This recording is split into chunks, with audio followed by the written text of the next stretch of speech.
So what is autism then? Well, I'm not going to kind of quote the medical definition because, to be quite honest with you, I think personally that it's out of date. It's not particularly useful to us anymore.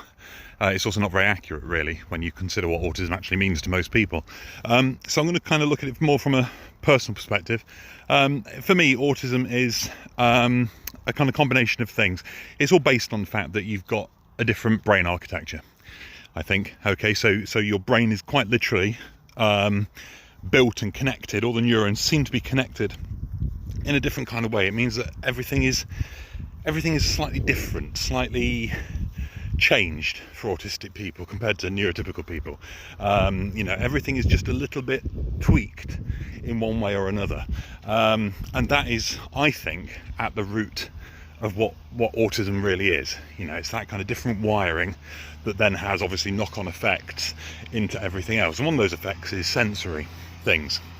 Okay, so for example, autistic people, because of that different wiring, have a very different experience when it comes to how their senses cope with the environment.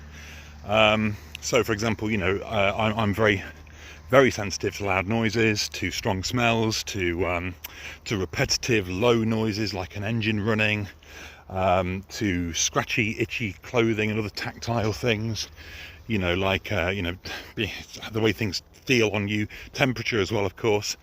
Very, very sensitive to those things, leading to very much, quite a lot of stress, really, because obviously the world isn't set up for that. The world is set up for neurotypical people, so our experience is different. Other things it leads to, well, kind of communication issues, because our script and our understanding of people and our way of talking to other people is different to neurotypical people. You get two autistic people talking together and they actually communicate pretty successfully because they're both speaking the same language. You get an autistic person and a neurotypical person talking and things go wrong. Okay, so it's not like we've got a deficit there, because we can talk to each other perfectly well. It's just a difference. Okay, and that causes obviously big problems because most of the time we're talking to neurotypicals. And then you've got the kind of singular focus that we have, that monotropism, where we are very single-minded. We focus on one thing at a time, whether it be a special interest or whether it be an activity that we're doing.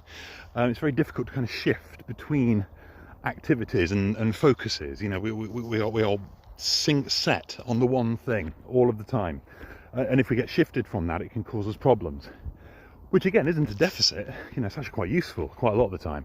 It's just a difference. So yeah, there's my kind of very basic take on what it all is about.